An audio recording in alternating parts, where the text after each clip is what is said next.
अगर इनको इस बात की समझ आ जाए कि यह परमात्मा एक है, वो अलग नहीं है, हमने उसको अलग अलग शब्दों से उसको पुकारा है, पर वो एक ही है, और जब एक है तो फिर उनका उसको पाने का रास्ता अलग कैसे हो सकता है। कुरान में भी 77वें आयत में ध्यान के लिए कहा गया है, पर जो है वहां पर नमाज के लिए जागा उन्होंने जो है जागा लोग जो है नमाज को उन्होंने जो है सम्मान दिया, तो फिर जो है लोग नमाज पढ़ने लगे। पर जो है कुरान में भी ध्यान का जो है रास्ता बताया गया है, हिंदू धर्म में भी ध्यान का रास्ता बताया गया है। महापुरुष कहते हैं जब उस मालिक का ध्यान करते हैं, उस परमात्मा का ध्यान करते हैं, तो जो है ध्यान करने से पहले हमें जो है ध्यान का रास्ता पता करना पड़ता है, क्योंकि भी ध्यान करने का कोई तरीका होता है, कोई रास्ता होता है। तो एक बात चल रही थी कि हमारे जो है परमात्मा के मंदिर में जाने से पहले हमारा मन मेरी जो है सामने खड़ा है। जब भी ध्यान में बैठते परमात्मा का भजन करते तो मन हमें अंदर जाने नहीं देता, सांसारिक विषय विकारों में, भोग विलास में और दुनिया भर की लड़ाई झगड़े में हमें ले जाता है। सब जगह जो है वो जो है फैला रहता है, इसलिए जो है हम परमात्मा का भजन नहीं कर सकते। इसलिए महापुरुष कह रहे हैं कि जो है कि धुन सुनकर समझाई। कि कैसे समझ सकता है वो, कि जब हम किसी सदगुरु के पास जाते और किसी सदगुरु के पास जाकर के हमें नाम मिल जाता है। कहते नाम क्या होता है, कई भाई कहते हैं भाई हमें भी नाम मिला, हमें भी नाम मिला, हमें भी नाम मिला है, पर महापुरुष कह रहे नाम किसे कहते हैं। नाम किसी अक्षर को नहीं कहते, जो शास्त्रों में लिखे हुए अक्षर है हम इन अक्षरों को नाम नहीं कहते, चाहे वो जो है राम शब्द हो, कृष्ण शब्द हो, या फिर जो है वो ओम नमः शिवाय हो, ओम शब्द हो, ये जो शास्त्रों में लिखे हुए अक्षर है इनको जो है नाम नहीं कहते। नाम किसे कहते हैं कि जब हमें महापुरुष नाम देते हैं, नाम क्या देते हैं, पहले हमें 5 नामों का मंत्र बताते हैं। कोई जो है महापुरुष 4 नाम को बताते हैं, कोई 5 को बताते हैं, पर जो है जब हमें 5 नामों का वो मंत्र बताते हैं और उस मंत्र का हमें जब जाप करने के लिए कहते हैं, जब उस मंत्र का हम जाप करते हैं तो जो हमारा मन जो है बैरी खड़ा हुआ है दरवाजे पर, ये मन जो है 5 नामों से धीरे धीरे रुकना शुरू हो जाता है। वो धीरे धीरे रुकना शुरू हो जाता है, क्योंकि वो एक हथियार है, ऐसा हथियार है जैसे बिगड़े हुए हाथी के लिए पहलवान जब उसके अंकुश मारता है तो वो रास्ते पर आ जाता है। पहले तो वो चल रहा था रास्ते से बेरास्ते, जब पहलवान जो ऊपर बैठा हुआ है उसके सिर पर बैठा हुआ है, उसने जब अंकुश मारा तो हाथी उस अंकुश के डर के भय से रास्ते पर चलना शुरू कर देता है। तो महापुरुषों ने जो 5 अक्षरों के नाम दिए हैं वो परमात्मा का नाम नहीं है, वो हमें एक मार्ग है, हमारा एक रास्ता है। जब रोज रोज 5 नामों का जाप करते तो हमारे जो है अंदर जब आंख मीचकर ध्यान करते घोर अंधेरा हो जाता है।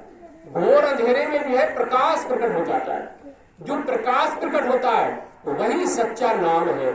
अगर अंधकार में प्रकाश प्रकट नहीं हुआ तो समझ लीजिए हमें नाम नहीं मिला, हम केवल नामों का जाप कर रहे हैं, हमें नाम नहीं मिला। इसीलिए महापुरुष कहते हैं गुरु माने अंधकार, रू माने प्रकाश। कि गुरु किसे कहते हैं कि गुरु माने अंधकार, रू माने प्रकाश। जब अंधकार में आंख मीचने के बाद घोर अंधेरा हो जाता है और घोर अंधेरे में प्रकाश आ जाए और प्रकाश का जब हम दर्शन कर लेते हैं तो समझ लीजिए हमें नाम मिल गया, हमें सच्चा गुरु मिल गया। और जब तक हमें अंधकार में प्रकाश दिखाने वाला गुरु नहीं मिला, समझ लीजिए अभी हम अंधेरे में घूम रहे, अभी हमको सच्चा गुरु नहीं मिला। इसलिए महापुरुष कहते हैं जब ऐसा कोई गुरु मिल जाता है, शब्द सने कोई गुरु मिल जाता है, तब अंदर धुन भी आना शुरू हो जाती है। हमारे बहुत सारे भाई बहन हैं, महात्मा जी बैठे हुए, बहुत सारे भाई बहन ऐसे जिनके अंदर धुन आती है, धुन आती है। तो जब धुन आना शुरू हो जाती है तो कह रहे धुन जब अंदर आ गई, कह रहे धुन सुनकर मन समझाई। कि जो है जब अंदर धुन आ जाती है तो धुन को सुनने के बाद ये मन बाहर घूमना बंद कर देता है, क्योंकि वो धुन परमात्मा की आवाज होती है, जिसे हम धुन कहते हैं। वेद में अनहद बाजे भी कहते हैं और कुरान में उसे बांगे आसमानी और कलमा भी कहते हैं। हिंदू धर्म में इसे आकाशवाणी भी कहते हैं, अखंड कीर्तन भी कहते हैं, जिसका कभी खंड नहीं होता। तो परमात्मा के मंदिर का घंटा कभी रुकता नहीं है। हम बाहरी मंदिर में घंटा बजाएंगे वो उतनी देर बजेगा जितनी देर हमने बजाया, परमात्मा के मंदिर का घंटा 24 घंटा बजते रहता है, जिसे वेद ने अनहद बाजे कहा, जिसकी कोई हद नहीं, जिसकी कोई सीमा नहीं है, वो हर समय बजता रहता है। जब हम धीरे धीरे जो है उस सुमरन को करते रहते, रोज ध्यान पर बैठते, रोज भजन पर बैठते, तो अंदर जो है प्रकाश आना शुरू हो जाता है या फिर धुन आना शुरू हो जाती है। जब इस धुन को ये मन सुन लेता है तो धीरे धीरे जो है ये बस में आना शुरू हो जाता है।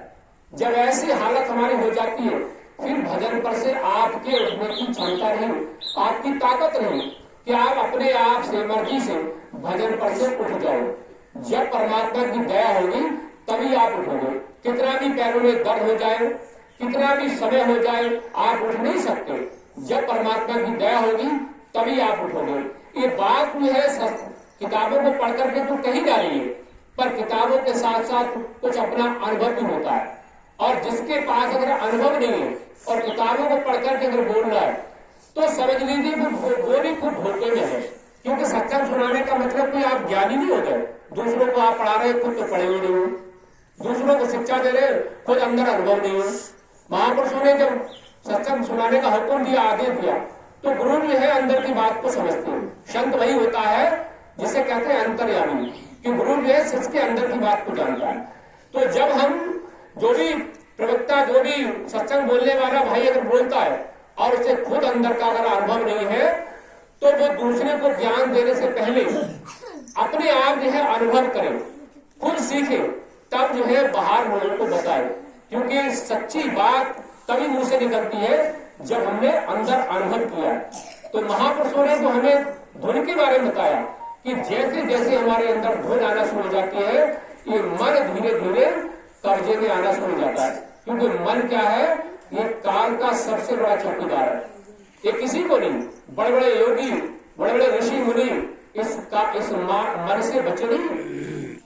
एक भी योगी, एक भी ऋषि बचा नहीं है मन से, सबको इसने ठग लिया है।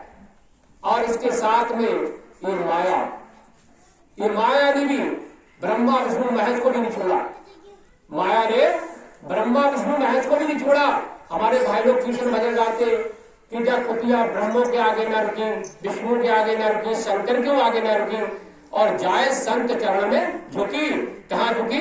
संतों के चरण में जाकर के झुकी है। तो इसलिए महापुरुष कहते हैं कि ये माया और ये मन इतना बैरी है कि हमें परमात्मा का भजन करने नहीं देगा।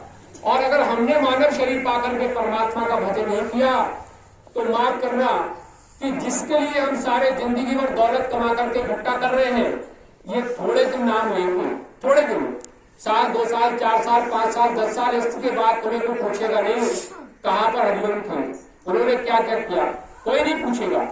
इसलिए महापुरुष कहते हैं कि आपको ये मानव शरीर मिला है, इस मानव शरीर में रह करके जितना परमात्मा का भजन कर सकते हो कर लो, वरना जो है घोर नरकों में चले जाओगे। बहुत पछताना पड़ेगा। वहां पर रिश्वत नहीं चलेगी, पैसा नहीं चलेगा, कितने भी हाथ जोड़ो, पैर जोड़ो, कोई फायदा नहीं मिलेगा। क्योंकि हमें महापुरुषों ने कुछ समय के लिए ये मानव शरीर किराए पर दिया है, ये चोला जो है किराए पर दिया है। महापुरुष कहते रे मन मुसाफिर निकलना पड़ेगा, काया कुटी खाली करना पड़ेगा। कि कुछ समय के लिए शरीर मिला है, किस लिए मिला है? कि शरीर में रह करके तुम हरि भजन कर लो और बात की प्राप्ति कर लो। अगर नहीं करोगे तो बाद में फिर हम इन्हीं 84 लाख यूनियों में तो फिर ठूस देंगे, इसी में लाकर के फिर छोड़ देंगे, घोर नरकों में फिर चले जाओगे, फिर तड़पते रहोगे, फिर परमात्मा से विनती करोगे कि प्रभु हमें एक बार मानव शरीर दे दो, फिर भी हम परमात्मा का भजन करके मोक्ष की प्राप्ति कर लेंगे। इसलिए महापुरुष कहते हैं कि आपको इस समय मानव शरीर मिला हुआ, दुनिया के भोग विलास, सांसारिक विषय विकार और इस माया के चक्कर में ना पड़ के आप थोड़ा सा समय हरि भजन के लिए जरूर निकालो। सुबह को, शाम को परमात्मा का भजन करो, जब भी मौका मिले भजन करो, चलते फिरते भजन करो। कह रहे हैं जब एक बार मौका निकल गया, अंदर से सांस निकल गई, चोला ही रह गया, फिर तो कोई आपको बचाने वाला नहीं है। इसलिए महापुरुष कहते हैं कि इस मन को रोकने के लिए आपको परमात्मा का भजन करना है। और परमात्मा का भजन कैसे कर सकते हैं? जब किसी सच्चे गुरु से आपको नाम मिल जाएगा। और नाम क्या? जो अभी आपको बताया कि अंदर प्रकट नाम, जब हमें प्रकट नाम मिल जाएगा तब समझ लीजिए हमें सदगुरु मिल गए, पूरा गुरु हमको मिल गया। एक लाइन करके और अपनी बात खत्म करूंगा, तो सबको काफी लंबा है।